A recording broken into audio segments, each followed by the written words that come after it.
Bismillahirrahmanirrahim. Assalamualaikum warahmatullahi wabarakatuh. Waalaikumsalam warahmatullahi wabarakatuh. Alhamdulillah. Alhamdulillahilladzi hadana lihadza wa ma kunna linahtadiya laula an hadana Allah.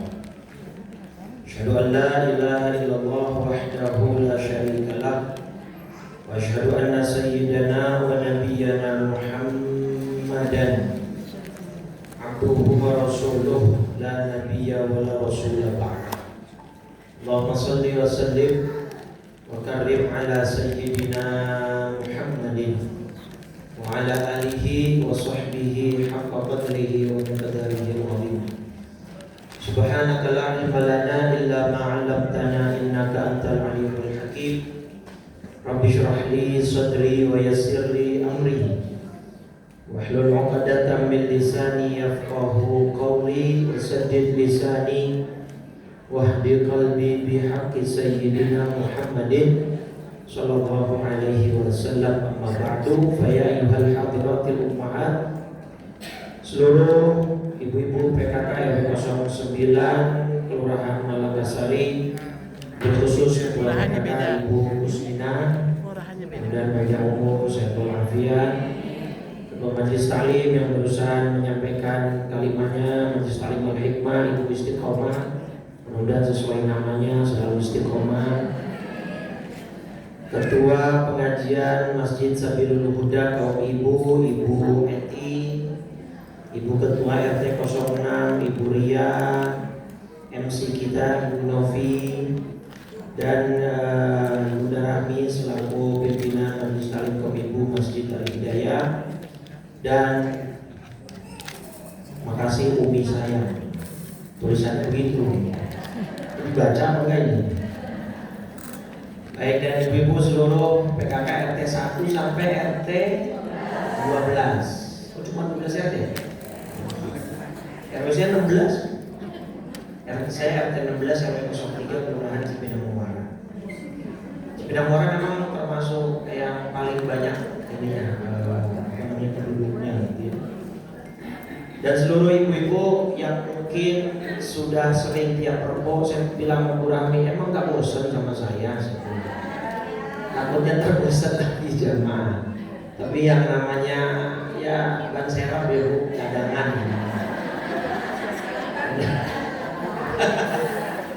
Enggak ada, dan intinya sedang Allah sedang sakit, mudah-mudahan ibu ustazahnya diberikan kesehatan, diangkat penyakitnya gitu ya.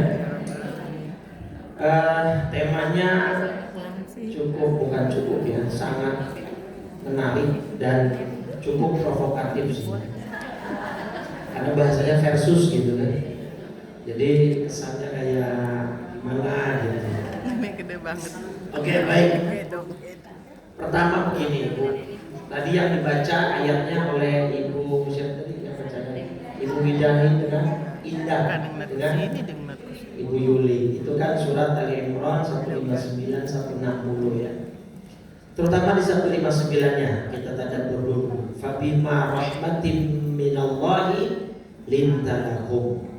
Maka berkat rahmat Allah engkau wahai Muhammad SAW berlaku lemah lembut terhadap mereka. Apa poin yang dapat dari kalimat sampai sini? Hah? Apa yang bisa ditangkap dari kalimat sampai sini? Iya, ada tulisannya.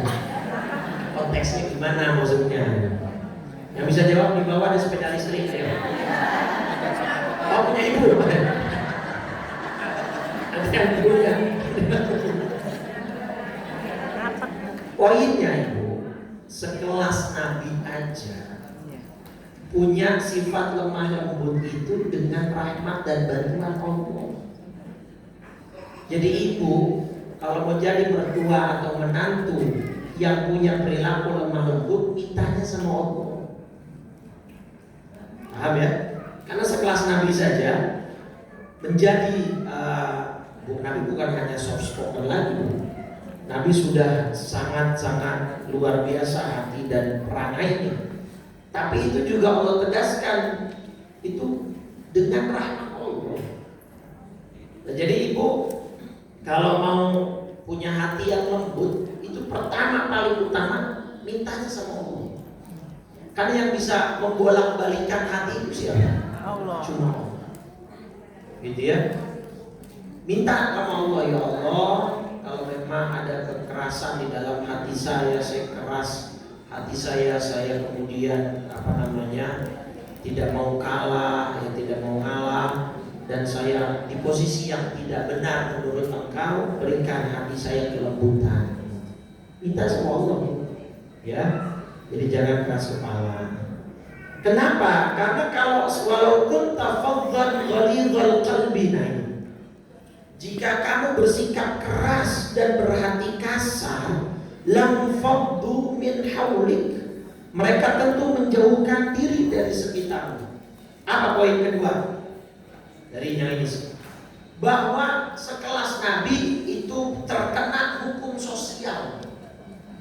Walaupun Nabi Muhammad seorang utusan Allah, tapi kalau beliau tidak bisa menjaga perangainya, akhlaknya, tutur katanya, orang lari. Betul kan? Orang akan menghindar.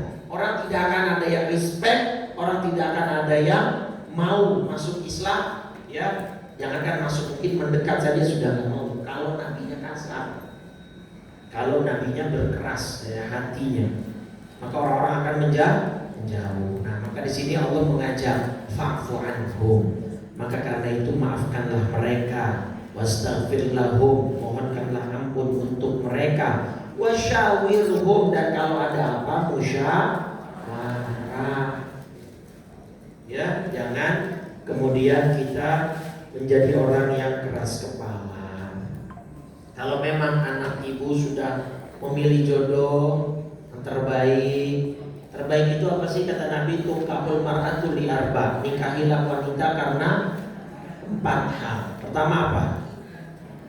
Pertama apanya? Jamaliha, cantiknya. Tapi kan cantik relatif ya Bu, betul nggak? Kalau menurut ibu mungkin nggak cantik, tapi karena anak ibu senang dia cantik. Yang nikah ibu apa anak ibu? Ya udah gitu, tinggal di namanya selera kan beda ya Bu. Makanan aja beda kok. Masa terus selera selera masalah biologis kok dipaksakan, nggak bisa. Gitu ya. Jadi kalau memang sudah itu pilihannya, sudah. Satu jamaliha. Yang kedua setelah cantik apa? Linasabiha, nasabnya. Yang penting orang baik-baik, keturunan baik-baik. Nggak mesti darah biru Bu. Nggak mesti. Ya kalau mau darahnya biru ya Diwantek. Yang ketiga setelah nasab keturunan apa yang ketiga? 5 liha, harta. Jadi boleh Ustaz, saya mau nikah sama dia karena dia itu anak tunggal, bapaknya bos kontrakan, lagi sakit-sakitan Ustaz. Jadi ada modus di balik gitu ya. Oke, terus yang keempat apa?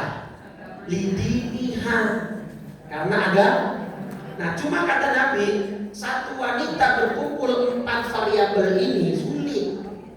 Cantik juga, keturunan baik-baik juga, kaya raya, solehah, kan sulit. Manusia gak ada yang lemah. Nah, maka kata Nabi kalau keempat-empatnya sulit, paling utama diutamakan apanya? Agama. Maka perhatikan yang paling utama apanya? Agama. Ya. Jadi itu sudah, turunkan ego, turunkan nafsu. Kalau memang anak kita sudah memilih jodohnya yang terbaik, sudah. Ya, jangan seperti yang ibu-ibu itu yang suka online di sosmed, maki-maki menantunya, padahal menantunya dan anaknya udah bahagia. Artis-artis, gak usah pakai inisial, udah paham. Ya kan? Inisialnya AK sama IP. Tahu ya? Oh, udah bisa disebut ya. Itu saya kadang-kadang saya nggak ngikutin berita dia sebenarnya. Cuma kadang-kadang muncul di FYP Instagram saya. Apa sih ini nenek-nenek ngapain marah-marah? ternyata saya kasih tahu orang, ternyata dia masih sampai sekarang nggak setuju sama menantunya. Lah, sekeras itu hatinya Bu. Nah ini dia poin ayatnya Bu. Anaknya itu bahagia Bu, happy, dan juga menantunya soleh kok. Ya termasuk ya mungkin memang artis, tapi untuk kalangan artis sudah termasuk oke lah agamanya, sholat gak ditinggalin segala macam. Ya ini Bu, ini ya. Jadi ya nggak usah saya sepil namanya lah ya. Ntar ibu yang belum tahu malah nyari-nyari tahu gitu. Itu ya Allah, saya lihat aja ngelangsa gitu Bu. Kok ibu-ibu sampai kemudian marah sebegitunya, kalimatnya kasar, tinggi gitu ya. Mintalah dilembutkan apanya? Hatinya sama Allah. Itu poin pertama, minta sama Allah. Karena kata Nabi, istri solihah itu salah satu kategorinya, kriterianya apa? Nih, hadis yang diriwayatkan oleh beberapa imam. Ada Ibnu Asakir, ada Imam An-Nasai ya. Itu Nabi bilang begini Bu, ala ukhbirukum binisa'i ahlil jannah. Maukah aku beritahu kalian siapa istri-istri wanita yang besok penghuni surga? Nomor satu Nabi sebut al-wadud. Wadud, punya wud, mawaddah. Itu dari akar kata wud, yaitu punya apa? Kasih sayang. Jadi al-wadud, calon-calon istri yang besok akan menghuni surga adalah yang punya kasih sayang dan kelembutan. Gitu. Ya kayak zaman-zaman PKKR 09, kayak majelis taklim al-hikmah ini, wajah-wajahnya wajah-wajah yang menampilkan kelembutan. Wajah-wajah ibu-ibu yang kayaknya gak pernah ngomel gitu.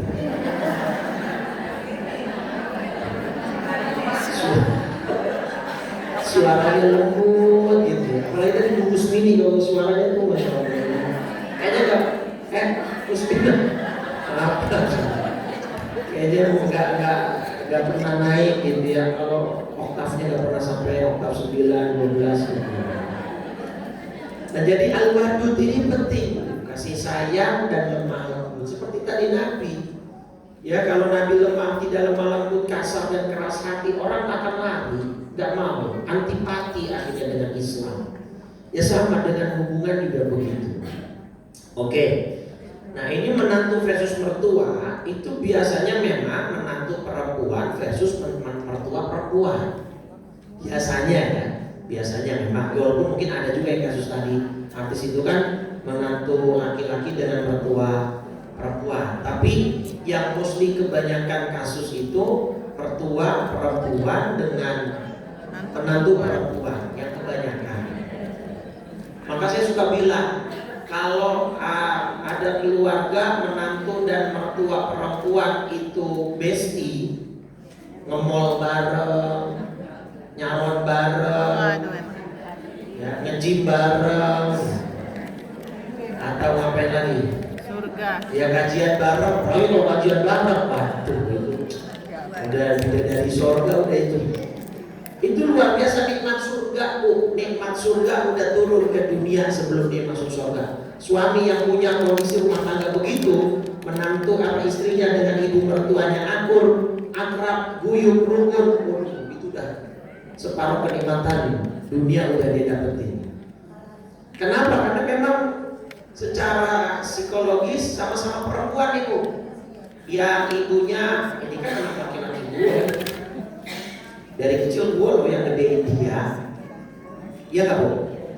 Dari kecil gue loh yang berkorban hidupnya buat dia. Kok tiba-tiba datang perempuan baru kemarin kenal sama anak gue, sekarang pengen ngerebut hidup anak gue dari gue? Enak aja, gak bisa. Bener gak? Egonya biasanya begitu kan Bu? Istrinya juga, ini kan udah suami gue, ini kan suami saya yang mewajibkan harta dia itu pertama kali wajibnya buat saya nafkah, gitu. Maka ya harus memprioritaskan saya dong. Saya kan istrinya. Saya diambil dari keluarga saya pisah dari orang tua saya demi dia, demi anaknya. Masa sekarang saya saingan sama ibu mertua saya? Gimana konsepnya? Sekarang gini, kira-kira siapa yang salah, siapa yang benar kalau begitu? Hah? Siapa yang salah, siapa yang benar gitu? Yang ibu merasa ini anak laki-lakinya, berhak dong, anaknya punya gaji gede sekarang, berhak dong ibunya pengen banget dapat gaji juga, dapat jatah juga dari anak laki-lakinya, ya kan? Istrinya bilang, nggak bisa, secara syariat dia wajib nafkahin saya. Nah sekarang dia coba gimana posisinya kalau begitu? Rumit gak kira-kira Bu? Rumit, kompleks gak Bu? Makanya Bu, sayangi kami para laki-laki Bu. Tolong kasihani kami, kaum pria. Serius, jadi kadang-kadang kalau suami di posisi begitu bingung Bu. Kadang-kadang sampai kalau levelnya paling parah, istrinya bilang, kamu pilih ibu kamu apa pilih aku? Ya Allah Bu, kalau udah suami dihadapkan pilihan begitu dari istrinya, kagak bisa mikir deh Bu. Takutnya nanti kalau pilih salah satu akhirnya durhaka. Kalau terlalu bela ibunya juga zalim sama istrinya. Gak bisa, harus stand di antara keduanya, stand between the mother and the wife. Gak bisa dipilih. Itu bukan pertanyaan yang dan gak mungkin ada jawabannya. Dan tolong para istri jangan kasih pertanyaan begitu atau pilihan begitu kepada suaminya. Itu kalau ada suami dihadapkan begitu bingung. Dan ibu juga sebagai seorang ibu kepada anak, jangan pilih begitu. Ceraiin istri kamu, kalau gak kamu aku kutuk jadi maling kundang. Ibu juga gak boleh begitu. Dan sebenarnya gimana cara menengahi itu? Ustaz, masing-masing suaminya, istrinya, dan ibunya itu harus ngerti agama, harus ngaji, harus belajar, semua harus belajar, gak bisa. Ada perasaan itu, wajar gak? Wajar. Manusiawi gak? Manusiawi. Orang ibunya dari kecil yang mendidik, yang merawat segala macam, tiba-tiba sekarang pindah rumah sama istrinya, kan gitu ya. Wajar ibunya cemburu. Istrinya juga pengen banget diprioritasin sama suami, karena dialah seorang istri yang memang wajib untuk dinafkahi, diperhatikan dan seterusnya. Nah maka ibu, ya, mudah-mudahan ibu sebagai istri tidak menghalangi suami untuk bakti sama ibu kandungnya. Ibu sebagai istri nih, ibu sebagai istri jangan pernah menghalangi suami untuk berbakti kepada ibu kandungnya. Karena begini Bu, ini hadis Bu. Ini hadis riwayat Imam Al-Bazzar dan Imam Al-Hakim dengan status sanadnya hasan. Kalau kata Imam Al-Bazzar, kalau kata Imam Al-Hakim sahih sanadnya. Hadis nomor 1898 di kitab Matjarur Rabih. Tapi riwayatnya tadi Al-Bazzar, riwayat Al-Bazzar dan Al-Hakim. Ya. Sahihul Isnad, Sahihus Sanad. Dari Aisyah di hadis. Sa'alat Rasulullah sallallahu alaihi wasallam, Siti Aisyah tanya kepada Nabi, "Ayyun nas a'dhamu haqqan 'alal mar'ah?" Ya Rasul, siapa manusia yang paling berhak dimuliakan oleh seorang wanita? Nabi jawab siapa? Zaujuha, suaminya. Makanya ada istilah surganya istri ada di suami. Gak usah pakai tapi Bu, itu udah titik. Saya ulangi ya, gak usah pakai tapi, itu sudah. Gak usah pakai tapi suami yang gimana dulu, Ustaz, gak bisa. Pokoknya patokannya selama suami tidak menyuruh maksiat, suami tidak mengantarkan ibu kepada perbuatan dosa, semua perintahnya, semua tindak tanduknya ibu muliakan, ibu hormati, itu bagian dari ibadah ibu. Kalau sudah melanggar syariat baru ibu boleh melawan. Misalnya, "Mah, yuk kondangan nih, ntar malam minggu ya, ada kondangan di Balai Kartini, tapi mama gak usah pakai kerudung ya, mama cantik gak pakai kerudung." Nah kalau kayak gitu boleh gak istri ngelawan? Boleh, kan wajib, gak bisa ya, mohon maaf. Dia pakai produk kewajiban aku kepada Allah. Saya nggak mau, gitu ya. Atau misalnya Pak Sutri baru, pengantin baru pas Ramadan, kata suaminya, "Mah, Bun, yang," gitu ya. Ini Ramadan lagi bulan Ramadan lagi musim hujan, besok kan nggak usah puasa. Paham ya? Dengerin apa jangan Bu? Boleh nggak istri nggak puasa atas perintah suami begitu? Nggak boleh, haram, dosa. Kecuali puasanya sunnah. Kalau puasa sunnah izin istri, "Pak ya, aku besok puasa ya." Atau kata suaminya, "Nggak boleh, jangan, nggak usah. Ibu nggak boleh puasa, haram, dosa."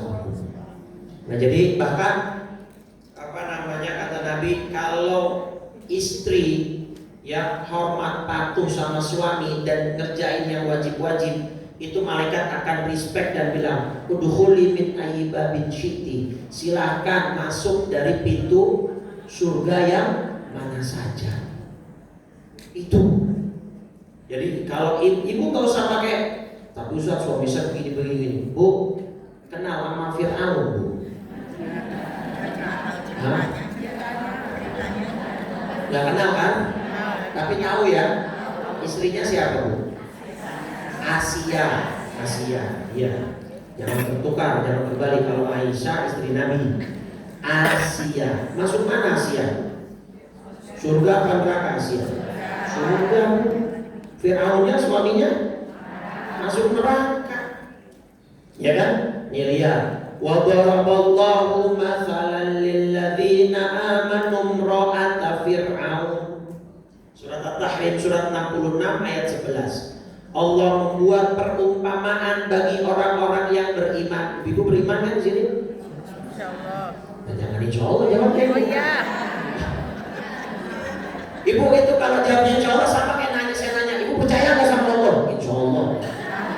Kan beriman kan? Biasanya kalau tanya beriman kan? Mantap, harus beriman. Gitu. Jelas ya? Ulang, beriman ya Ibu? Beriman. Berakal nggak? Berakal. Jangan insyaallah. Kalau tadi berakal insyaallah berarti kadang-kadang berakal, kadang-kadang enggak. Nih Bu, ini contoh buat ibu-ibu semua yang beriman. Siapa yang Allah buat perumpamaan? Istri Fir'aun. Ya, dia bilang, "Ya Allah, bangunkanlah untukku sebuah rumah di sisimu dalam surga. Selamatkanlah aku dari Fir'aun dan perbuatannya. Selamatkanlah aku dari kaum yang zalim." Jadi Asia tetap patuh sama Fir'aun selama tidak merusak akidah dan syariat keyakinannya. Maka suami, apapun perintahnya, kalau ibu bisa turuti, itu tiket surga buat ibu. Ya walaupun kadang-kadang permintaannya ada aneh ya Bu. Suami kan begitu memang. Kalau lagi sakit Bu, kayak anak kecil ya Bu, orang lagi. Ya kan, kalau lagi sakit terus kalau demam, kalau udah demam Bu, ya, kayaknya besok mati aja tuh orang. Rasanya kayaknya kayak berat banget gitu kan. Nah maka ibu, pelayanan ibu kepada suami itu tiket surga buat ibu. Gak usah nanya, tapi suami seperti saja udah layani nanti selama pokoknya patokannya tidak mengajak maksiat, tidak mengajak dosa. Itu Fir'aun aja, ya Asia tetap patuh. Kan suami ibu gak Fir'aun kan? Ya artinya gak sejahat Fir'aun yang aku sebagai apa? Sebagai Tuhan, maka wajib patuh. Nah, itu yang pertama. Jadi orang yang paling harus dimuliakan oleh wanita siapa? Suaminya. Ibu insya masuk surga semua jalur taat sama suami. Ya, kalau suami udah meninggal ya kan udah dicatat yang kemarin-kemarin Bu. Ya. Nah terus Siti Aisyah tanya Bu, "Ayyunas a'dhamu haqqan 'ala rajul?" Kalau buat pria, siapa orang yang harus dia muliakan ya Rasul? Jawabannya siapa? Ummuhu, ibunya. Jadi memang itu Bu skala prioritasnya. Tapi kalau suami yang ngerti agama, dia juga gak akan ngalahin istrinya demi ibunya. Dia juga gak akan apalagi ngalahin ibunya hanya karena istrinya. Kalau orang yang sudah ngerti agama, dia akan berusaha, berupaya adil dengan keduanya. Walaupun kadang-kadang mungkin ya pandangan ibunya masih belum adil, pandangan istrinya yang namanya penilaian manusia kan beda-beda. Nah maka maksud saya gini, ibu kan perempuan semua di sini ya.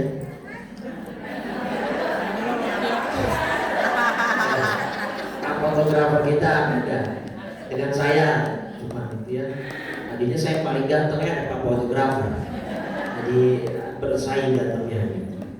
Nah, ibu kan perempuan, ibu akan menjadi istri dan ibu juga akan menjadi seorang ibu dari anak laki-laki yang punya gitu ya.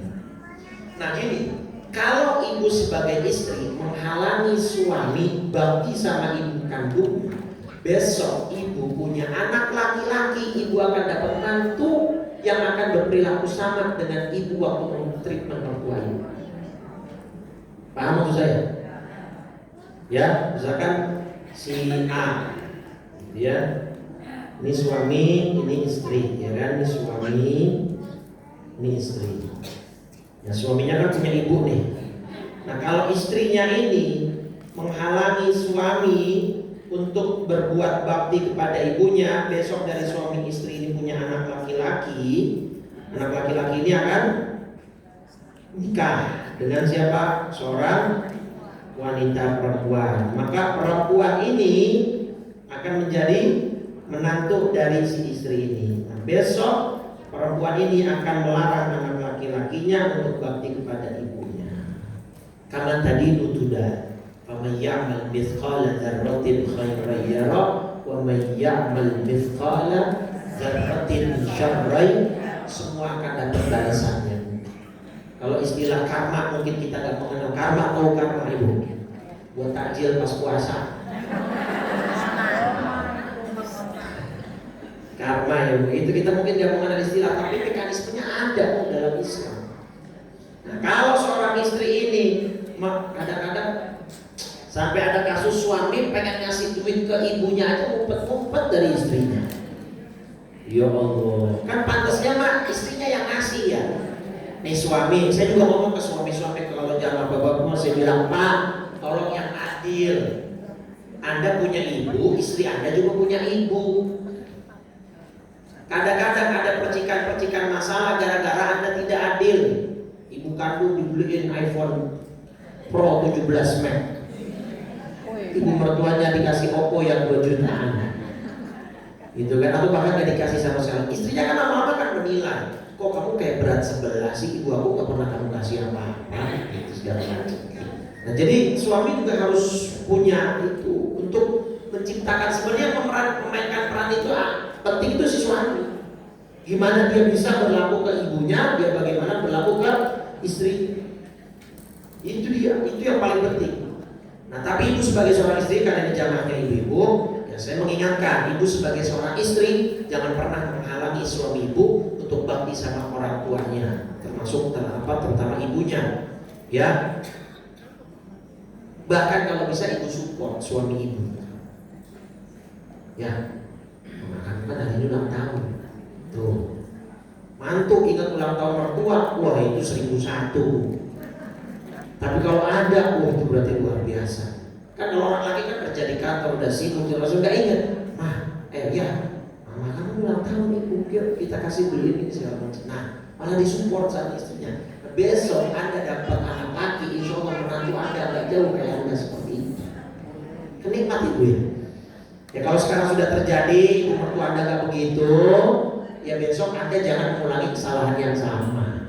Diputus itunya, circle-nya, siklusnya diputus. Ustaz, tapi saya sekarang sakit hati Ustaz. Saya di rumah mertua sendirian, gak ada yang belain saya, suami juga belainnya ibunya terus Ustaz. Ada juga kasus begitu? Ada nggak kasus begitu? Bahkan yang belum lama di pengajian sama anak Taki itu ada istri baru lahir anak pertama diminta cerai sama ibu mertuanya. Dan lakinya, anak laki-lakinya, suami si istri ini menuruti kata-kata ibunya, diceraikan. Padahal anaknya baru lahir, baru 2-3 bulan. Apakah zolim ibu kayak begitu? Zolim. Bu, saya bilangin, orang yang pengen pasangan cerai itu cuma bukan orang bu, tapi setan. Iya, ini hadisnya nih kalau percaya. Hadis Muslim nomor 2813. Hadis Sahih Muslim nomor berapa? 2813. Apa Bu kata Nabi di sini? Inna iblisa yad'u arsyahu 'alal ma. Iblis itu punya mabes Bu. Tahu mabes Bu? Markas besar. Mabesnya iblis di mana Bu? Di laut. Dia ingin 'alal ma, di atas air, maksudnya di laut. Makanya gak heran kalau di kita banyak sekali mitos-mitos di laut. Pantai selatan ada Nyi Roro Kidul, gitu kan Bu? Ya karena memang iblis punya mabes di mana? Di laut. Nah dari laut inilah ya ba'athu saroyahu. Iblis ini mengirimkan pasukanku ke daratan untuk menggoda manusia. Tapi alhamdulillah ibu-ibu al-hikmah ini pengen gak ada yang menggoda. Biarpun mau hujan mendung itu pengajian tetap ramai luar biasa. Ya kurang lebih ada 1000. Alhamdulillah ya. Tadi RT berapa sih yang paling sedikit? 2-3 orang ya. Tapi kan tetap datang, tetap ada perwakilannya gitu ya. Nah terus begitu nanti iblis ini mengutus pasukannya sore pulang atau malam pulang tergantung shiftnya. Laporan, saya telah membuat manusia saling membunuh. Iblis gak bangga, biasa aja. Ada lagi satu pasukan, saya telah membuat manusia korupsi, mengambil hak rakyatnya. Kata iblis, biasa aja. Ada lagi satu bilang, saya telah menggoda manusia untuk berzina dan berselingkuh dengan orang lain. Biasa. Terakhir Bu, mataraktuhu hatta farraqtu bainahu wa baina imraati. Tidaklah aku tinggalkan manusia kecuali aku buat pasangan itu saling bercerai dan saling berpisah. Apa kata iblis? Nikma anta, engkau adalah sebaik-baik prajurit aku. Aku bangga terhadap kamu. Jadi kalau ada orang membunuh, iblis gak bangga sama pasukannya. Kalau ada pasukannya bikin orang membunuh, iblis gak gitu bangga. Tapi kalau ada pasukannya berhasil membuat pasangan bercerai, iblis bangganya luar biasa. Kamu baru pasukan saya, 2 jempol buat kamu. Tapi gak tahu iblis punya jempol apa enggak. Itu bahasa kita manusia aja untuk itu gitu ya. Jadi kalau ada orang senang melihat perceraian, sama dengan bukan saya ngomong ya. Nah itu. Terus kadang-kadang orang tua berdalil, Ustaz, tapi saya nyuruh anak saya cerai sama menantu saya ada dalilnya. Mana? Nabi Ibrahim nyuruh Nabi Ismail menceraikan istrinya. Umar bin Khattab menyuruh Sayyidina Abdullah bin Umar putranya menceraikan istrinya. Betul, itu semua dalil sahih. Tapi ulama sepakat orang tua nggak boleh menyuruh anaknya bercerai dengan pasangannya sebelum dia satu level dengan Sayyidina Umar bin Khattab atau Nabi Ibrahim. Paham maksudnya? Kalau orang tuanya imannya sudah selevel Nabi Ibrahim, baru boleh nyuruh anak bercerai dengan pasangannya.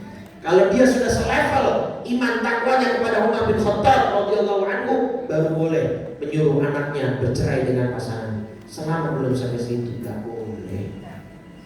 Nggak boleh. Maka mertua, tolong jangan terlalu dalam ikut campur rumah tangga anak. Kebanyakan terjadinya perceraian salah satu penyebab terbesarnya apa? Mertua ikut campur. Sidak tiba-tiba datang. Aku mau datang ya. Wah, menantunya udah panik. Wah, mama mau datang. Oh, segala macam terus. Sampai dapur dikomentarin, masakan keasinan dikomentarin, daster bolong dikomentarin, piring pecah, belang, semua dikomentarin. Itu nggak perlu dan nggak boleh.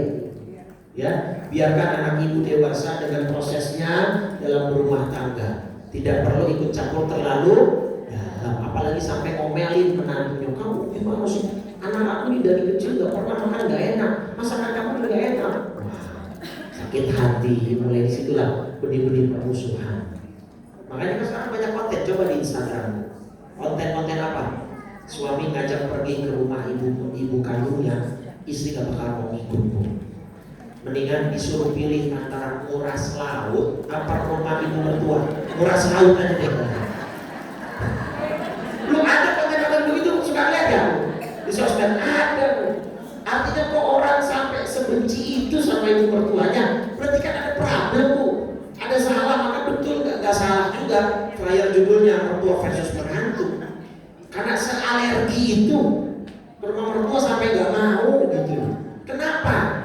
Jawabannya itu sebenarnya suaminya yang harus bisa mendamaikan. Dia harus bisa punya standing yang jelas, nggak boleh dibiarkan. Istrinya juga nggak boleh jelek-jelekin ibunya mertuanya juga nggak boleh jelek-jelekin menantunya. Nah, jadi semua kalau ngerti posisi, yang ngerti bagaimana harus bersikap dalam Islam, insya Allah semuanya akan paling tidak reda, tidak terlalu mencolok ininya. Seperti yang tadi artis tadi mencolok betul gitu, sampai se-Indonesia tahu gitu. Nah, jadi itu ibu. Jadi kalau ada orang senang sama perceraian, ya, apalagi ada masalah cuma nggak cocok doang, itu bukan manusia, ya, itu iblis. Nah, ibu yang kalian yang jadi menantu, nah sekarang kalian sebagai perempuan menantu, ya, misalnya dijahatin sama keluarga suami, sama mertua, sama ipar, di rumah nangis, boleh kok sesekali nginep di rumah orang tua, minta izin sama suami, jangan ditinggalin, jangan diputusin, tapi untuk ngerincang, ibu bahagia kok, ya bu ya. Kita kan nggak bisa mengendalikan hati orang lain, yang bisa kita kendalikan apa? Hati kita sendiri. Maka kita sebagai menantu biarpun dianggap salah terus sama mertua, biarin bu, itu jadi pahala ibu nanti di yaumil qiyamah. Kadang-kadang ibu juga agak-agak diktator sih. Seorang ibu nih kadang-kadang agak-agak diktator sama anak lakinya. Kamu nih harus nurut sama mama. Surga kamu tuh dia bawa dalil itu tadi. Akhirnya laki-laki ini bingung. Karena hadisnya seimbang bu. Kata Nabi memang tadi perempuan orang yang harus dimuliakan oleh kaum pria ibunya. Tapi ada hadis juga khairukum li ahli. Sebaik-baiknya laki-laki adalah orang yang paling baik kepada istrinya. Jadi kalau dihadapkan begitu kan yang bu laki-laki. Maka sering saya bilang di pengajian Rabu pagi bu, sayangi laki-laki bu, suami ibu. Kenapa banyak suami pada mati duluan bu? Loh itu tuh faktanya kok. Sekarang saya tanya, banyakkan janda apa enggak di sekitar ibu? Hah? Banyakkan janda apa enggak, jujur? Janda kan? So, ini analisanya. Satu, biasanya laki-laki menikah dengan perempuan kan terpaut umurnya kan agak jauh. Maka secara logika yang lebih tua duluan yang meninggal. Kan logika sederhananya begitu kan? So, terlepas takdir tentunya. Atau yang kedua, kenapa laki-laki banyak meninggal duluan bu? Pada stres bu. Iya itu tadi salah satu stresnya itu. Ibunya narik dia, istrinya narik dia, jadi dia bingung harus. Apalagi kalau dia nggak punya basic agama, nggak punya ilmu agama, nggak punya background, bingung dia harus bersikap kemana. Yang akhirnya udah tadi akhirnya berada salah satu yang satunya terzolimi. Ya tadi anak baru lahir 1-2 bulan diminta cerai, nurutin ibunya, diceraikan istri. Gitu kan?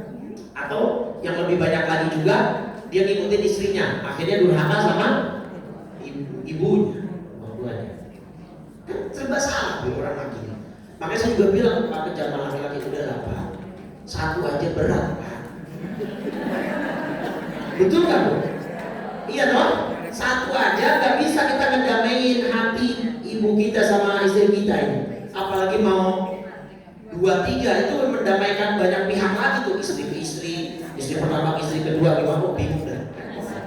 Iya udah nggak usah macem-macem udah, ya cukup satu. Nah, memang gini bu, di antara tanda akhir zaman sesuai hadis ya bu, itu aneh. Ini di dalam hadis Bukhari bu dan Muslim ya, ada di kitab Arba'in Nawawi sebenarnya di hadis nomor 1. Kan ketika malaikat Jibril itu datang kepada Nabi Muhammad SAW dalam kondisi menyamar sebagai manusia. Akhirnya anil iman, malaikat Jibril tanya tentang rukun iman, terus tanya tentang rukun Islam, terus tanya tentang rukun ihsan. Nah terus yang ditanya salah satunya apa bu? Akhirnya anisa, beritahu aku tentang kabar hari kiamatku. Terus malaikat Jibril nanya gitu ke Nabi. Nabi jawab apa? Mal mas'ul bi'a'lama minas sa'il. Yang tanya dan yang nanya dan yang ditanya sama-sama gak tahu, kata Nabi. Nah terus malaikat Jibril tanya begini, Bu, akhbirni an amaratiha, berikanlah aku tanda hari kiamat. Tandanya apa? Apa salah satu tanda yang Nabi sebut ini, Bu? Antalidal amatu robbataha. Sebentar, ini karena syarah saya jadi harus. Nah ini, Bu, salah satu tanda hari kiamat itu apa? Antalidal amatu robbataha, yaitu seorang perempuan melahirkan apanya? Tuannya. Itu maknanya apa? Salah satu maknanya kata Imam Ibnu Hajar Al-Asqalani dalam kitab Fathul Mubin ini adalah ini, Bu. Ya. Di sini, nah ini, Bu. Antalidal amatu robbataha, apa maksudnya? Yang kelima ada berapa tafsir gitu ya. Yang kelima ini, Bu. Kathratu uquqil aulad li ummahatihim, bahwa maksudnya di akhir zaman ibu seorang perempuan melahirkan tuan, ibu melahirkan anak laki-laki yang nantinya anak laki-laki ini memperlakukan ibunya layaknya pembantu. Dan itu sesuai dengan hadis lain. Kata Nabi, la taqumu sa'ah hatta yakuna al-waladu ghaidhan. Tidak akan terjadi hari kiamat sebelum anak laki-laki akan menjadi kasar pada orang tuanya. Jadi apa kesimpulan dari hadis ini? Bahwa salah satu tanda hari kiamat berarti besok banyak ibu melahirkan anak laki yang anak lakinya berlagak seolah menjadi tuan majikan, ibunya diperlakukan seperti budak dan pembantu. Ibunya yang masakin, ibunya yang nyuciin bajunya, bahkan ibunya juga yang ngurusin cucunya. Ustaz, ibu saya mah senang main sama cucunya. Ya main, senangnya main bukan ngurus.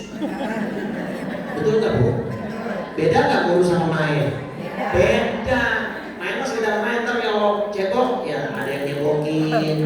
Kalau makan ada yang nyuapin. Ya, nenek kan sebenarnya main aja, senang-senangnya aja. Dia udah capek ngurus Anda sebagai anak. Masa sekarang diminta suruh ngurus cucu? Itu kadang-kadang yang disebut kemudian dengan apa? Durhaka tanpa disadari. Ya, durhaka tanpa disadari. Jadi aji mumpung, ibunya dari kampung dibawa ke rumah di kota, katanya ada ibu kamar kosong, dari kamar pembantu lah. Itu dan mulai banyak, Bu, di kota-kota. Ya, bahkan di beberapa daerah ibunya dibuang sudah kan. Yang kemarin viral tuh di Jawa mana itu ya? Yang dimasukkan ke Panti Jompo gitu kan. Padahal pemilik Panti Jomponya sudah menolak karena nggak bisa diterima kalau orang-orang keluarganya masih hidup. Viral, satu Indonesia ngebully ibu-ibu ini, akhirnya ibunya ditarik lagi, diambil lagi. Itu tapi diambil lagi kan setelah viral. Ya, jadi nah ini. Jadi takut anak juga durhaka sama ibu.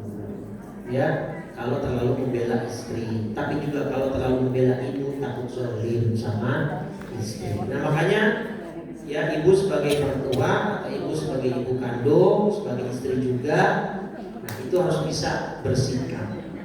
Ibu sebagai istri harus gimana, ibu sebagai mertua harus seperti apa, gitu ya. Ada tuh video, saya tidak tahu sumpah saya download apa, ibu-ibu dari Malaysia. Dia ngomel-ngomelin ibu-ibu mertua yang jahat sama menantunya. Kalau kata dia bahasa POV dia gini, istri anakmu itu, menantumu itu adalah orang yang ngurus anakmu. Masa kau benci? Masa kau sakiti dia hatinya? Harusnya kau terima kasih dong. Anakmu diapain? Diurusin, diperhatiin, dicintain, disayangin. Dengan seorang istri begitu luar biasa. Anak sakit yang ngurus istri, suami sakit yang ngurus istri. Pekerjaan rumah juga yang ngurus semua istri. Begitu istrinya sakit, ditinggal mancing sama suaminya. Paling suaminya cuma nelfon mama, nitip apa pulang, udah gitu. Sekedar itu. Jadi makanya ya terasa sekali hikmah Nabi bilang, siapa orang yang paling pertama harus aku muliakan, gitu kan? Muka ibumu, sumama muka ibumu, sumama muka ibumu. Baru setelah itu abuka, bapakmu, ayahmu. Jadi dari hadis itu bapaknya satu, ibunya maksudnya itunya ya, penghormatannya 3 kali. Bukan dalam jumlah gitu. Nah jadi ibu sekalian dirahmati oleh Allah, bagaimana kita bersikap itu tergantung bagaimana knowledge kita sebenarnya. Makanya salah satu cara untuk kita bertransform dari dulu yang mungkin kurang sabar jadi penyabar, yang dulu mungkin kurang lembut sekarang jadi lebih lembut, yang dulu pengennya nggak mau kalah keras kalah sekarang mulai kendor. Itu sebanding lurus dengan knowledge agama kita. Semakin luas pemahaman agama kita dan semakin dalam, itu akan banyak merubah sikap kita. Betul kan? Kita belajar kok. Ibu juga jadi mertua kan baru sekali. Misalnya gitu ya, bapak baru nikah nih, aja kaget, tiba-tiba di nomor 2 kan, tiba-tiba kok ada dalam tanda petik saingan. Nah maka itu kan perlu belajar juga, belajar gimana nerima, belajar gimana menyayangi anggota keluarga baru ini, gitu ya. Makanya kalau ada mertua yang sayangnya sama menantu, saya ada beberapa konten juga saya lihat di sosmed tuh sampai menantunya diumrohin mertua.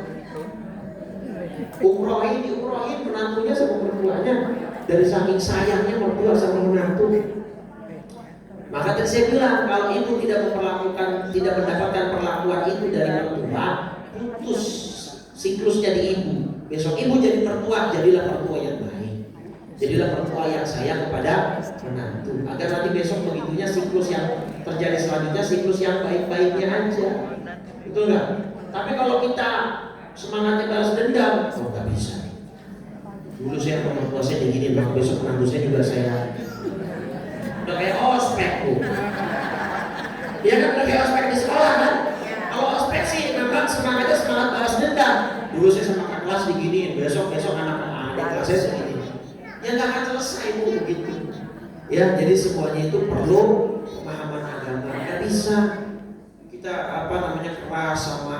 Ya tergantung ibu nanti sebagai istri harus bagaimana, sebagai suara, sebagai ibu mertua seperti apa, dan ibu juga sebagai menantu harus gimana ke mertua. Sekarang gini, Anda sebagai menantu wajib nggak untuk melayani mertua? Secara hukum syariat wajib nggak menantu melayani mertua? Nggak wajib. Nggak wajib. Secara syariat ya, nggak wajib. Tapi kalau ibu bisa sebagai menantu melayani mertua, wah apa ini luar biasa. Tapi gak wajib gitu. Tapi kalau anak laki-laki melayani ibunya, wajib. Nah dari situ kan ibu sebagai istri harusnya paham tuh. Ya kalau anak ibu, suami ibu sebagai anak laki-laki melayani ibunya ya wajar karena memang kuat. Ibu gak perlu andil gak apa-apa, tapi jangan kerecokin. Sebagai istri kan gitu. Gak kerecokin aja udah bagus gitu. Biarin anak suami ibu sebagai anak laki-laki bertanggung jawab kepada ibunya melayani segala macam. Ibu nggak mau bantu kan? Tapi kalau ibu sebagai menantu terus melayani mertua, ya Allah, malaikat juga geleng-geleng itu. Oh ibu hatinya malaikat sekali. Jadi yang kalau kemudian disebut ada malaikat tak bersayap ya itu. Ibu-ibu yang semacam itu, istri-istri soleha itu, ya. Makanya kata Nabi juga istri soleha itu salah satunya apa? Yang bisa meredam emosi. Kalau idza ghadibat, kalau dia marah, au ghadiba an hazaujuha, atau suaminya yang marah, dia duluan yang datang minta maaf. Kalau bisa. Tapi memang susah. Karena perempuan punya peraturan nomor 1, perempuan tidak pernah salah. Peraturan kedua, kalau perempuan salah kembali ke peraturan pertama. Jadi kalau lagi marah istri itu main gengsi-gengsian, minta maaf. Yang suaminya gengsi sebagai laki-laki, aku kan pemimpinnya. Yang perempuan juga gengsi, nggak mau. Marahan seharian dicuekin. Istri yang tadinya nggak kuat angkat galon, 2 galon diangkat. Kalau lagi marahan gengsi minta tolong ke suami. Diangkat dulu. Cuma pas pasang galon di suarain blok. Biar tahu suaminya ini masih marah nih. Itu. Iya. Jadi ya kalau itu kemudian dalam kondisi seperti istri bisa menurunkan ego, ibu yang datang duluan minta maaf gitu ya. Maka bahkan tadi di hadis tadi itu Bu, hadis kriteria wanita sholihah gitu ya. Ini ya, via di zaujiha, kemudian genggam tangan suami ibu, kalau istri ibu berbahkan kepala ibu ke pundak suami, berbisik di telinganya Bu. Romantis kan Bu? Itu ajaran Nabi, itu sunnah. Terus bisikin, Pak, ya, aku minta maaf ya, aku yang salah. Terus apa kalimatnya? La adzuqu ghamdan hatta tarda. Mama gak bisa tidur nyenyak kalau papa masih marah.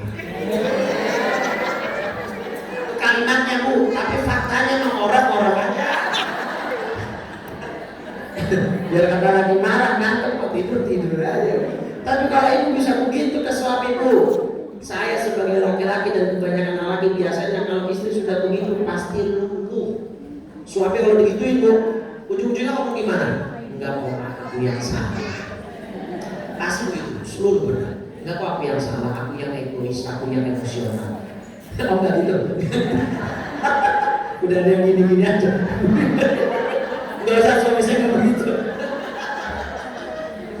Kan biasanya berarti suami pun luar biasa gitu ya, di luar dari kebiasaan. Luar biasa. Kalau saya sih biasa begitu, udah luluh gitu biasanya. Begitu sudah luluh, suaminya minta maaf juga, suaminya akan berbisik, Bu, ya udah mah, siap-siap kita ke toko emas.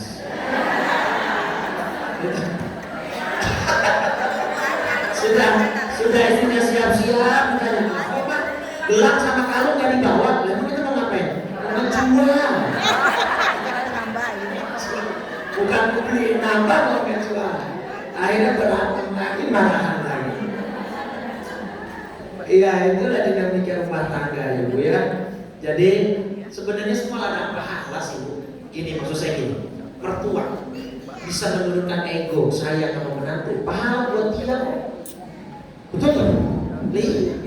Jadi mertua yang baik pahala nggak berarti? Membuat menantu nyaman dengan relationship antara dia dengan menantunya, berarti pahala kan? Lemah lembut nggak? Ajaran Nabi kan berlemah lembut. Menantu bakti sama ibu mertua juga pahala nggak buat dia?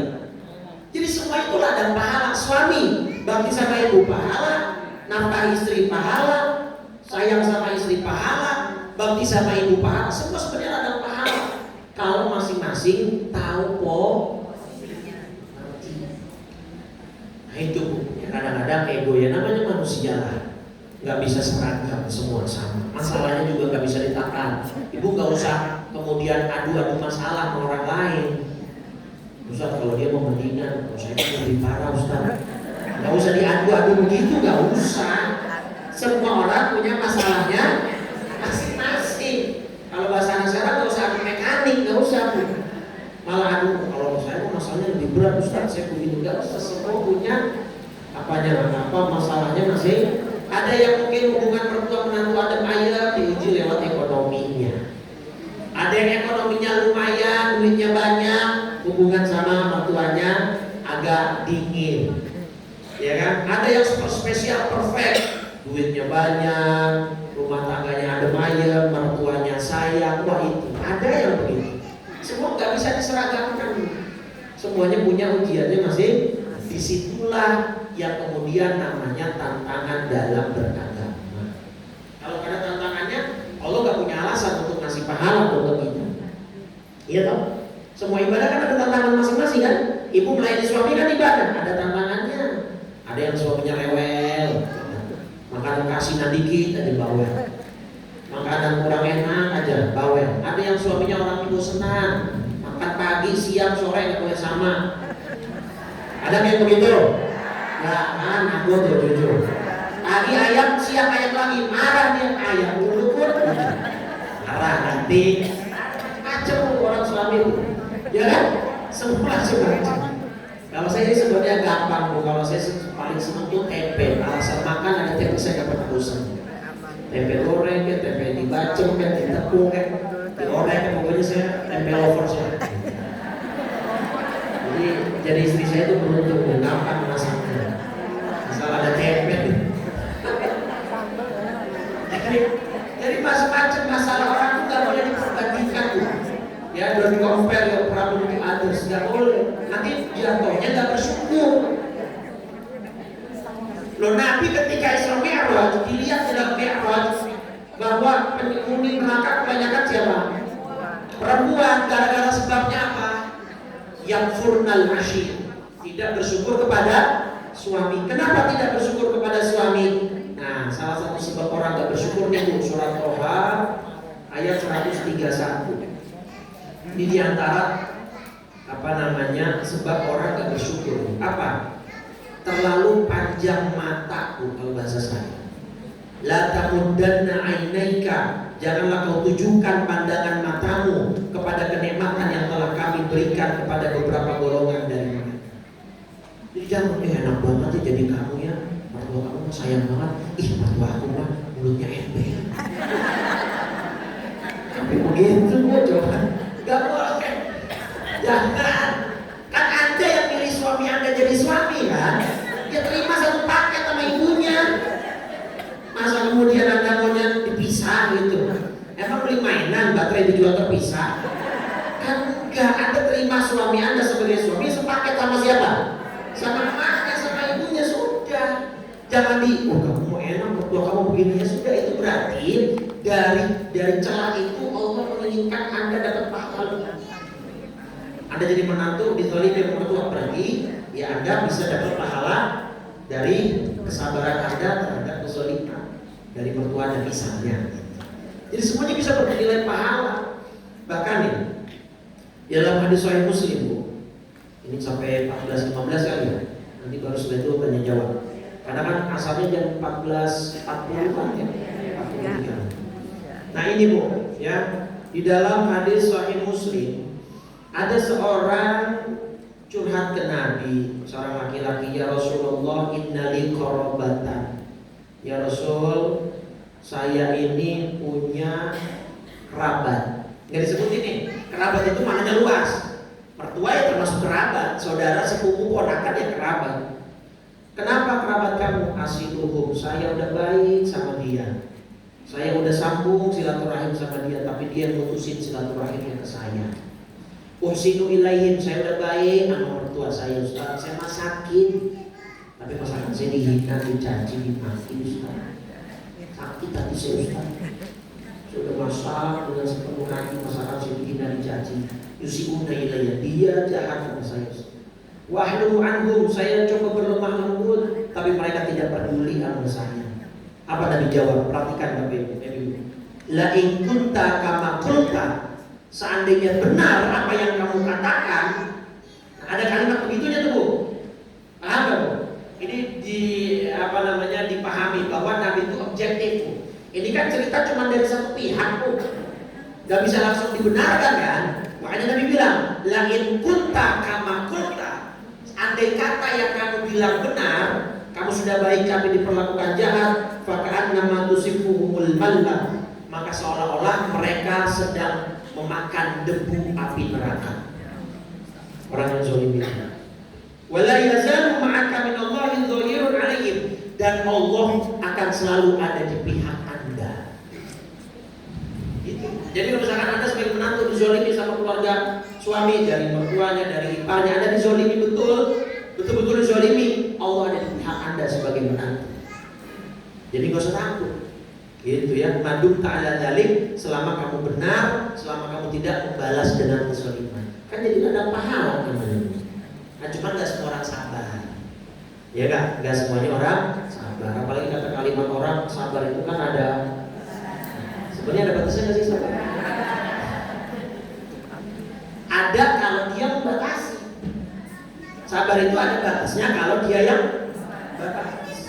Kalau dia kasih batasannya, kalau dia nggak kasih batasan kayak Rasulullah nggak ada batasan, gitu ya. Tapi namanya manusia. Nah itu Bu. Jadi jangan pernah kemudian ya ibu sebagai menantu misalkan zolimi ya perlu berhak bahagia lah. Jalan-jalan sama suami lah, healing. Jalan-jalan dinyinyirin juga ya. Jalan-jalan dinyinyirin juga. Lu ngabisin anak gua ya gitu. Ya berarti mertuanya yang punya penyakit hati. Jadi sebenarnya semuanya itu berpotensi dapat pahala dan semuanya juga berpotensi dapat dosa. Betul kan? Baik menantu ataupun mertua, tinggal bagaimana dia merespon. Betul kan? Nah, tapi kebanyakan yang terjadi di masyarakat yang akhirnya dizolimi adalah menantu. Apalagi kalau menantunya perempuan, dia terzolimi karena pihaknya lemah, karena tidak kuat posisinya, betul kan? Kemarin Yakobsah bikin video tuh Yakobsah. Oh Yakobsah ini influencer ya, influencer Instagram. Dia bikin video bagus di Instagramnya tentang ya sedih lah tentang ya kalau intinya kalau lu capek pulang dulu ke orang tua. Kalau kamu memang ada masalah berat, jangan dipikul sendiri. Pulang ke orang-orang yang memang sayang sama kamu, undang mereka siap kok untuk menerima kepalamu, untuk kamu membahkan dirimu gitu ya. Tapi jangan diputus silaturahimnya, jangan dibalas kejahatannya. Intinya apa? Bersabar karena itu bagian dari ibadah kamu sebagai menantu gitu ya. Nah jadi pertanyaannya diulang di pertanyaan pertama, siapa yang salah? Semua bisa berpotensi salah. Siapa yang benar?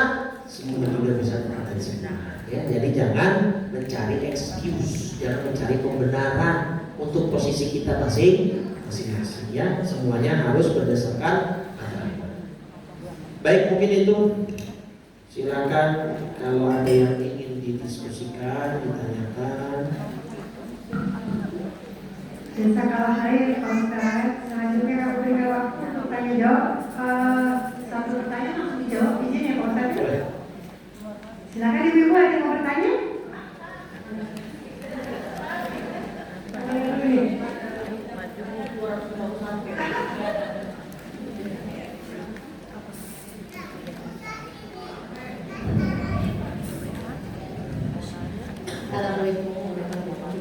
Waalaikumsalam. Ustaz, ini bertanya Pak Ustaz, bagaimana seharusnya orang tua dan menantu dalam Islam agar tercipta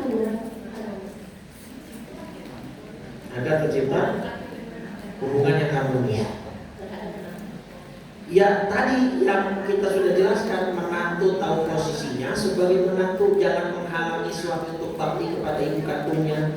Yang mertua juga tahu posisi bahwa anaknya sekarang punya tanggung jawab kepada pasangannya. Jangan iri, jangan suka marah-marah yang tidak jelas. Pahami bahwa anakmu sekarang sudah punya tanggung jawab yang dunia dan akhirat. Kamu juga dulu kan sebagai mertua juga punya suami. Ya, suami kamu itu kan siklus yang sebenarnya semua orang mengalami, Bu. Ya kan? Jadi gimana perannya si mertua dan perannya si menantu, masing-masing tahu posisinya. Sebagai menantu jangan menghalangi suami atau pasangannya, gitu. Kalau menantunya adalah laki-laki, jadi jangan menghalangi istrinya juga untuk menahan mertuanya. Jangan kemudian zolim kepada menantunya, jahat, apalagi sampai melakukan kata-kata yang menyakiti ya. Jadi tetap kezaliman adalah kezaliman walaupun dia seorang ibu, tapi kan ya manusia walaupun ibu kan bukan malaikat ya, pasti ada salah dan khilafnya. Maka bagaimana cara kita untuk kemudian memperbaiki itu semua? Salah satunya dengan memperdalam ilmu agama kita ya. Jangan sampai kemudian kita salah bersikap. Siapa yang menantu, siapa yang mertua, bagaimana sikapnya masing-masing itu harus sesuai dengan porsinya. Intinya semua sesuai dengan porsinya. Dia sebagai menantu harus gimana, dia sebagai mertua harus seperti apa. Porsinya harus tepat ya. Jangan sampai ada yang melampaui batas. Dengan begitu mudah-mudahan walaupun tidak harmonis amat, minimal gak ribut lah. Minimal gak ribut ya. Baik. Selanjutnya silakan yang mau bertanya. Ustaz,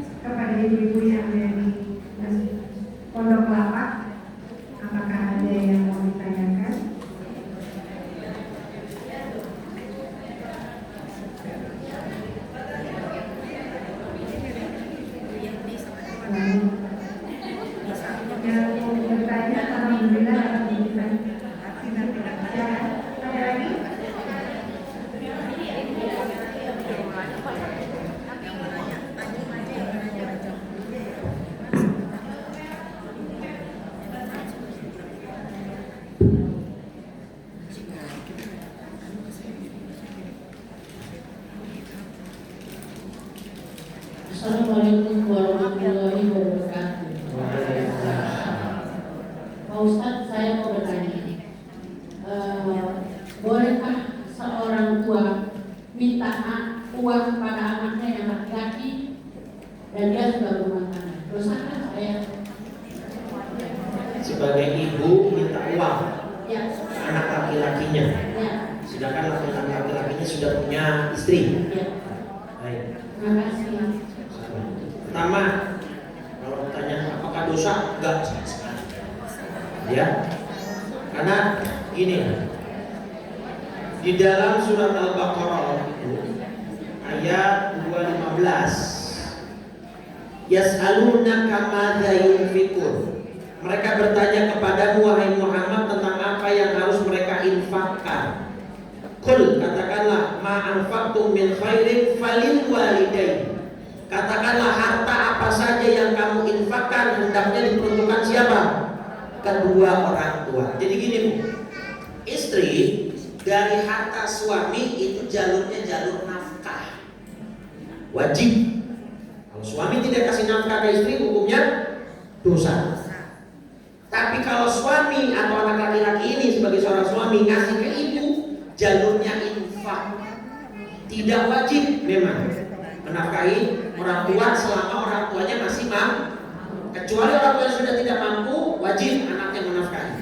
Tapi selama tidak masih dalam kategori mampu gitu ya, maka tidak ada kewajiban. Tapi lewat jalur infak Allah nyuruh pertama kali yang dikeluarkan gak dulu ke anak yatim, bukan ke anak ke orang miskin, bukan kepada anak jalanan, ke orang tua dari jalur infak atau sedekah kalau bahasa kita. Jadi kalau ibu minta, boleh nggak? Boleh. Dosa nggak? Enggak. Nah, tinggal nanti anaknya ngasih atau enggak, atau ngasihnya sedikit atau banyak, ya seorang ibu harus mengerti, harus paham di situ. Tapi kalau ibu minta, apalagi tujuannya untuk kebaikan, misalnya, it's okay, gak ada masalah. Mestinya sih nggak perlu ibunya sampai minta. Gitu. Ya kalau anak laki-laki itu paham agama, nggak perlu sampai ibunya minta, sudah dijatah dan sudah dipos-poskan. Harusnya begitu bagus. Ya tapi namanya anak-anak mungkin baru awal menikah, belum ngerti, belum paham, ya maka ibunya boleh minta. Cuman ya itu tadi ya, jangan mintanya ini gara-gara cemburu sama istrinya, mau jadi kasih maka sama mama enggak. Jangan begitu motivasinya ya. Ya, jadi kalau memang minta ya ada tujuannya. Kalau memang anak nggak ngasih ya mungkin cukupnya cuma buat wajib nafkahnya saja ke istrinya, ya ibu harus maklum. Gitu ya. Jelas ibu ya. Jadi nggak dosa. Silakan ada lagi. Ada lagi Bu? Ada. Silakan Ibu. Assalamualaikum Ustaz. Waalaikumsalam. Karena ini disebut mertua yang baik. Nah ini bagaimana kalau sebagai mertua kita selalu menuruti apa yang diinginkan oleh menantu? Ini bagaimana?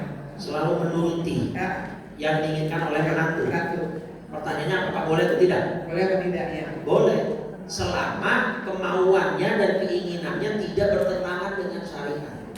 Pokoknya patokannya itu. Selama tidak bertentangan dengan agama, tidak bertentangan dengan hukum Islam, kemauannya selalu ibu turuti dan memang kemampuan ibu bisa menuruti kemauan menantu, boleh saja saja. Mah jalan-jalan dong mah ke villa mah minggu ini mah, ayo jalan, silakan. Jalan-jalan hukumnya apa? Mubah boleh, bahkan bisa bernilai pahala kan? Iya. Mana dalilnya Bu jalan-jalan bisa bernilai pahala? Kemarin Masjid Nabi Salim Al Hidayah udah jalan-jalan kemarin. Udah mempraktekkan ayat ini nih. Surat Al-Maidah surat 47 ayat 10 nih Bu. Afalam yasiru fil ardi. Apakah mereka tidak pernah mengadakan jalan-jalan di bumi? Fayanzuru kaifa kana aqibatul ladzina min qablihim, sehingga dapat memperhatikan bagaimana kesudahan orang-orang yang sebelum mereka. Jadi jalan-jalannya ada tadaburnya, ada misalkan tausiahnya, ada makan, kalau makan wajib lah ya pasti. Iya pasti. Ada tadabur alam segala macam lah yang konteksnya mendekatkan diri kepada Allah, malah berpahala. Jadi misalkan nurutin kemauan menantu mah, ayo mah umroh bareng mah, kebetulan mertuanya kaya, ayo umroh. Nah, jadi boleh, nggak ada masalah. Pokoknya potongannya itu tadi, selama tidak bertentangan dengan agama. Silakan. Dan memang kalau ada kemampuan, Kalau tidak ada kemampuan ya orang tuanya nggak perlu memaksakan diri, selalu diikuti kemampuan menantunya. Ya. Berarti itu mertua idaman kalau begitu Bu. Kalau selalu nurutin kemauan apa? Nantu mertua idaman. Baik. Selanjutnya yang mau bertanya.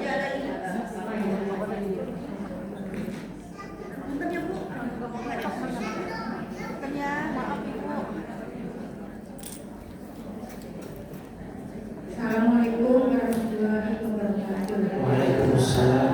Saya ingin menanyakan mengenai surat Al-Imran ayat 159. Bagaimana hubungan memaafkan dan mohon ampun dalam surat tersebut? Terima kasih. Baik, pertanyaan bagus. Ini Bu, Al-Imran 159 yang tadi kita bahas kan diawali dengan kalimat bahwa Nabi kalau tidak berlaku lemah lembut dan bersikap kasar serta keras maka akan menjauh. Karena itu maafkanlah mereka. Artinya apa? Nabi ini kan tantangannya besar sebagai seorang utusan. Ya kan, dipersekusi, diusir, diancam untuk dibunuh. Nah kalau Nabi membalas dengan kekerasan, Nabi layani dan ladeni mereka dengan balasan yang keras juga, mereka nggak akan ada yang terpikat. Maka disinilah Nabi diajarkan oleh Allah, kamu harus meluaskan sabarmu. Kalau kamu dihina, dicaci, dimaki, diusir, dipersekusi, maafkan mereka. Itulah kemudian makanya Nabi punya lemah lembut itu dari rahmatnya Allah. Kalau nggak gitu ya siapa sih Bu yang dalam tanda kutip manusia biasa ditipukin batu nggak marah, ya kan? Bahkan dilempar kotoran, jeroan. Nah, maka karena Nabi sudah memang dapat rahmat Allah, jadi lemah lembutnya Nabi itu di atas rata-rata. Gitu. Nah maka maafkanlah mereka yang menyakitimu, menjahatimu, dan bahkan mohonkanlah ampunan untuk mereka. Ya kan, makanya Nabi ketika ditipukin batu di Taif, malaikat penjaga gunung dan nawarkan, ini kalau mau malaikat penjaga gunung sudah siap ingin melemparkan apa? Gunung Uhud. Tapi Nabi kan malah doa, enggak, jangan. Ya Allah ampuni mereka karena saya masih berharap yakhrujuna min aslabihim man yu'minu billah. Saya masih berharap dari keturunan mereka akan lahir orang-orang yang beriman kepada Allah. Nah, itu maksudnya. Jadi korelasinya ke situ ya. Korelasinya bahwa ya karena Nabi sudah mendapatkan rahmat dari Allah sehingga luas lemah lembutnya, luas kasih sayangnya dan maafnya, sehingga Nabi mau memaafkan umatnya yang jahat kepada beliau itu. Baik. Silakan ada lagi. Masuk. Boleh. Assalamualaikum warahmatullahi wabarakatuh. Saya ingin menanyakan mengenai nafkah untuk istri dan uang bulanan Pak. Kalau kita perhatikan kita biasa kasih uang bulanan, mau kasih 10 juta cukupin. Yang dimaksud nafkah itu dengan uang bulanan itu perbedaannya apa? Ini kalau dalam mazhab Syafi'i nafkah itu sebenarnya sifatnya harian, daily. Setiap sore suami harus memberikan uang untuk esok harinya, makan, ya istri, dan kemudian tempat tinggal. Ya kalau pokoknya tempat tinggal dengan segala akomodasinya dan sandang pakaian. Tapi karena di kita sistemnya sekarang gaji itu monthly, bulanan, ya maka dikasih uang bulanan, itulah nafkah sudah. Itu sudah menjadi nafkah. Kalau mau kembali kepada konsep fikihnya ya memang harian, daily. Tapi kan repot kalau harian begitu. Karena gajinya sekarang kebanyakan orang adalah sifatnya monthly, bulanan, maka nih si uang bulanan itulah nafkah sudah. Tapi dirapel, direkap, dirapel untuk 1 bulan makanannya, sandangnya, ya sandang pangan papan itulah. Jadi kalau misalkan ditanya apakah ada bedanya, nggak ada bedanya. Itu cuma teknisnya saja. Teknisnya dikasihnya setiap bulan 1 kali. Nah beda kalau misalkan ini uang buat nafkah bulanan, ini buat pribadi istri, itu lain lagi. Nah kalau misalkan yang dimaksud tadi uang bulanan itu adalah buat istri, termasuk di situ ya berarti istri akan punya kebebasan, fleksibilitas tinggi untuk mengatur yang penting rumah, makanan aman, listrik aman, segala aman. Dia tinggal mengolahnya, apalagi kalau sudah dipercayakan suami. Itu jadi nggak ada bedanya. Jadi bulanan itu ada teknisnya saja. Itulah nafkah yang memang harus diberikan oleh seorang suami. Bahkan suami itu wajib ngasih ART, Bu. Kalau istrinya dari kecil sama orang tuanya selalu dilayani ART, maka wajib salah satu suami itu adalah ART kasih istri. Jadi ibu sebagai istri itu sebenarnya nggak wajib masak, nggak wajib beres-beres rumah, nggak wajib nyuci baju, nggak wajib. Bahkan tadi kalau istri, kalau ibu sudah biasa dilayani ART, suami wajib menyediakan jasa ART itu di rumah ibu. Kewajiban ibu sebagai istri ya, satu taat sama semua perintah suami selama tidak melanggar syariat. Yang kedua mohon maaf dalam urusan raja. Dua itu sudah ibu menjadi istri yang solehah. Gitu ya. Kalau masak itu segala macam ya, itu bukan kewajiban ibu. Tapi kalau ibu lakukan, ibu kerjakan, pahalanya luar biasa. Makanya sering saya bilang, kenapa sih kok istri selalu kayaknya Islam tuh kayak gak adil lah berat sebelah. Bahkan ada hadis yang idza da'a rajul imra'atahu ila firashihi. Kalau seorang suami mengajak istrinya ke atas kasur, fa'abat, istrinya menolak, la'anat hal malaika hatta tusbiha. Malaikat akan melaknatnya sampai pagi. Tapi giliran istri yang pengen suami nolak kok nggak ada usah hadisnya. Misalnya begitu. Iya. Nah kan secara biologikal juga memang yang lebih dalam tanda petik ya, yang lebih sensitif untuk trigger kebutuhan biologis kan pria. Ya, secara biologis ya, secara hormon dan sebagainya itu nanti ahlinya yang bicara. Maka ketika suami udah nahan dari kantor mungkin melihat karyawati seksi pakai rok pendek dia tahan itu. Nah, pulang ini dia pengen sama istrinya tapi istrinya nolak. Nah, kan akhirnya dia nggak punya dalam tanda petik tempat untuk melampiaskan kebutuhan biologisnya. Maka itu Allah sangat melaknat istri yang tidak mau begitu ya dalam melakukan itu. Makanya saya selalu ngomong, kalau masak istri nggak wajib, malah sekarang bisa GoFood. Nah, iya jari-jari aja. Nggak usah pakai masak. Jari-jari. Nyuci nggak bisa, nggak mau. Ada lebih kilogram, Bu. Betul nggak? Betul. Ibu nggak mau beres-beres rumah, tinggal panggil dekring. Itulah segala macam aplikasinya udah. Tapi kalau suami dalam tanda petik urusan biologis itu yang pertanyaan. Kalau istrinya nolak gitu loh, pahami ya Bu ya? Itu mau kasusnya. Tapi kalau yang lain kan ada alternatif lain.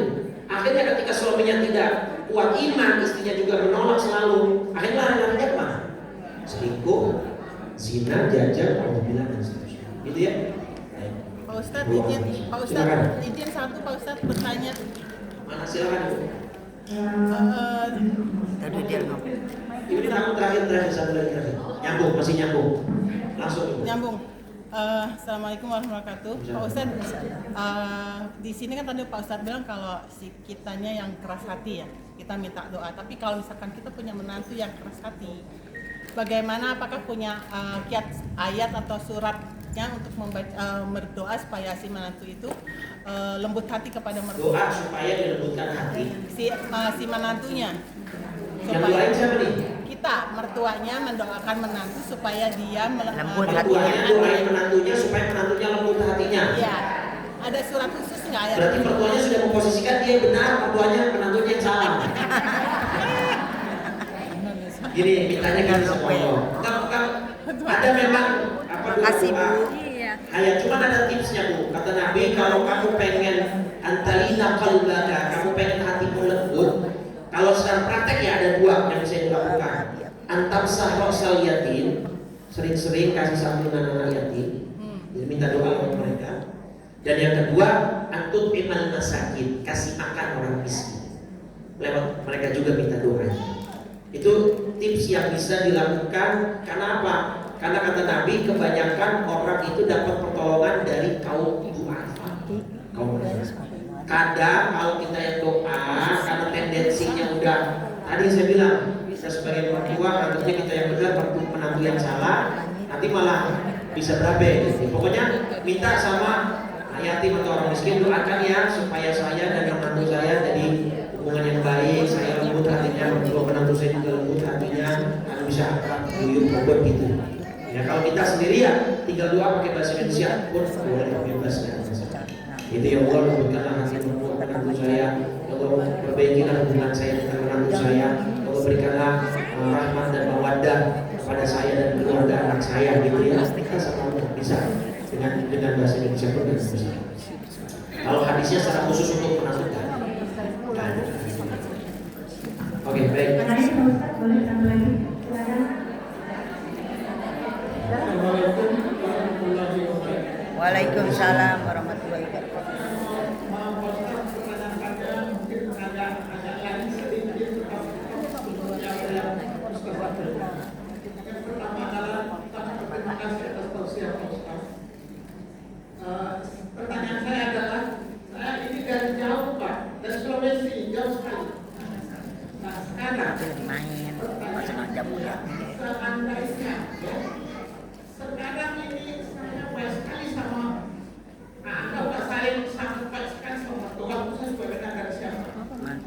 Tetapi saya mau kirim uang pada mertua yang lagi di kampung tapi tidak punya tapi dia ada hubungan apa sekali Banking. Di sananya nggak punya rekening. Bisa transfer. Tidak bisa transfer. Nah, pertanyaan saya, bolehkah dana itu saya lakukan untuk misalnya membantu anak yatim atau misalnya seperti itu? Karena saya tahu betul itu walaupun dia menyampaikan kepada yang lain bisa. Dia maksudnya gitu. Dia maksudnya jauh di bawah, nggak bisa nerima.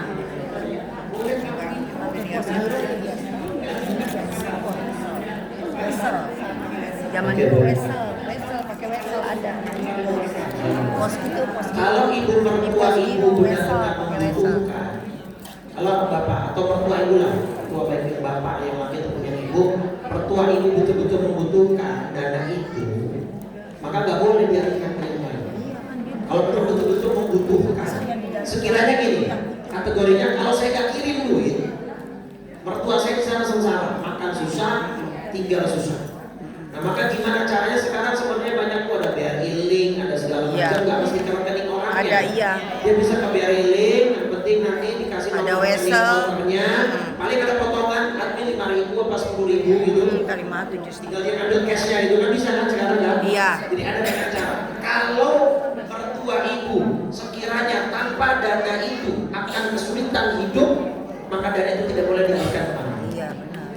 Ya, tapi kalau ibu punya keyakinan selain dari saya ada kok keluarga di sana yang memperhatikan, mertua saya masih punya saving, simpanan, tabungan, masih ada keluarga lain yang baik memperhatikan. Sekiranya dana ini saya tidak kirimkan, hidup mertua saya masih baik-baik saja. Boleh ibu untuk kemudian mengalihkan ke fakir miskin, anak yatim. Tapi kalau sekiranya duit ibu diharapkan oleh mertua, tidak boleh. Mau nggak mau harus kirim ke sana gimana pun caranya. Sekarang banyak sekali cara apa titip ke rekening tetangga, apa minta tolong sama keluarga yang di sana dan bagaimanapun caranya tidak boleh dialihkan ke siapa.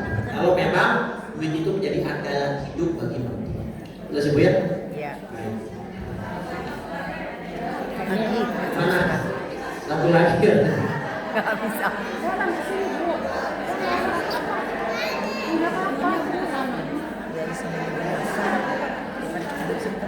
Singkat padat jelas ibu. 1 menit.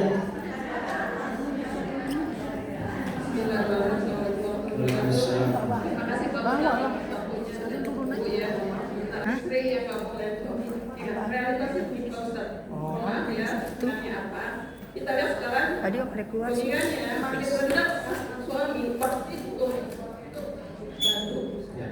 Ya kan? Ya. Nah nanti mensinkronkannya gimana gitu? Nanti suaminya nuntut, sementara istri nuntut Sholat dulu ya baru kencing. Nah, ini gimana ceritanya itu? Aku juga gitu. Baik. Kebelet. Ya, suaminya suruh ngaji ibu. Ah kan? Suaminya suruh belajar agama biar dia tahu cara mengkomunikasi sebenarnya gampang. Saling pengertian masing-masing. Ya, kalau suami pengen selalu maunya dilayani, ya jangan bikin istrinya capek. Ya kan? Tapi kalau istrinya sudah capek seharian, terus suami gak dilayani terus marah-marah, ya berarti suaminya kurang sabarnya, kurang pengetahuan agamanya, kurang pengertiannya pada istri. Istri kan seperti kayak robot ya, yang bisa 24 jam. Ibu udah capek masak, ngurus anak segala macam, malam masih juga harus melayani suami, gitu kan? Tapi itu dari pihak suami harus belajar caranya memberi apa. Nabi itu kalau pulang Siti Aisyah tidur Bu, gak dibangunin. Gitu ya, jadi suaminya harus paham, harus ngerti bagaimana capeknya istri. Nah, istri kalau mau menerima, walaupun capek dalam tanda petik tetap mau melayani suami, disitulah berarti dia bisa mengejar pahala. Jadi sebenarnya itu tadi sebenarnya semuanya kalau ngerti porsinya, yang suami ngerti kalau istri capek dia tak nuntut, si istri tahu bahwa ini adalah cara dia mendapatkan surganya Allah, tetap dia mau merelakan dirinya untuk capek, gitu kan? Ya sudah, akhirnya ketemu tuh istrinya, malah kadang mungkin istrinya yang ngajak duluan, walaupun istrinya capek, suaminya malah yang ngerti, udah gak usah besok aja. Akhirnya kan malah saling pengertian. Jadi cara komunikasinya gitu, harus ngerti bagaimana cara dan posisinya masing-masing gitu ya. Yang istri juga jangan kemudian emosian, oh capek kamu tidak ngerti ya. Aku ini udah seluruh seharian di rumah, suami juga harus paham.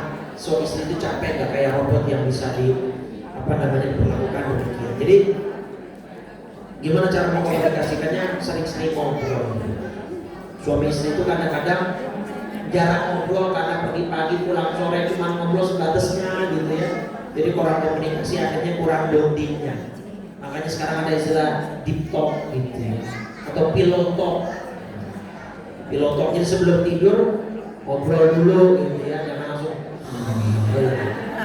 jadi harus ada sisi romantis lah gitu ya. Sesekali suami beliin bunga buat istri gitu ya. Sesekali istri mohon maaf tanpa disuruh, tanpa suami minta, istri yang ngajak duluan sesekali begitu. Jadi ada saling ininya lah, saling mengisi dan saling mengenal. Cuma butuh proses, nggak gampang itu begitu, butuh proses. Gak bisa membalikkan kedua orang, apalagi dengan background yang beda. Saya selalu bilang suami istri nggak mungkin sama. Suami istri lahir dari keluarga background yang beda, dididik dengan cara metode yang berbeda, gabung jadi hidup bersama, nggak mungkin jadi satu, nggak bisa. Suami istri itu kayak kaki, kanan dan kiri, jalannya pasti beda, tapi harmonisasinya membentuk jalan langkah yang indah menuju satu tujuan yang sama. Gak ada orang jalan langkah kakinya bareng, nggak ada. Ada nggak orang jalan langkah kakinya bareng kanan kiri? Gak ada. Pocong, ya kan? Itulah suami istri, kanan jalan, kiri diam, kiri jalan. Ya, cuma dengan berbedanya itu justru timbul harmonisasi yang indah. Gitu, jadi jangan pernah menuntut pasangan kita harus sama dengan kita, enggak mungkin. Baik. Terima kasih pada ibu-ibu yang sudah bertanya. Mengingat waktu sudah mendekati waktu asar, maka kiranya kita tutup kajian ini. Untuk itu kami mohon kepada Pak Ustadz untuk berdoa. Baik, kita akhiri dengan 3 kali kalimat tauhid dan doa penutup serta kafaratul majlis. Qala Rasulullah sallallahu alaihi wasallam, afdalul dzikri fa'lam annahu la ilaha illallah.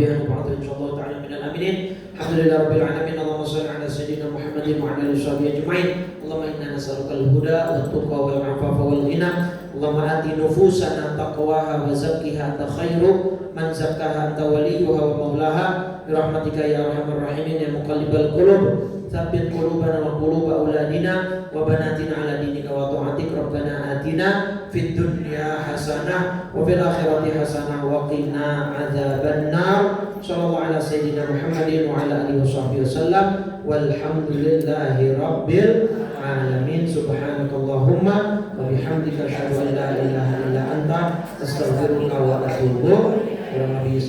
Assalamualaikum warahmatullahi wabarakatuh.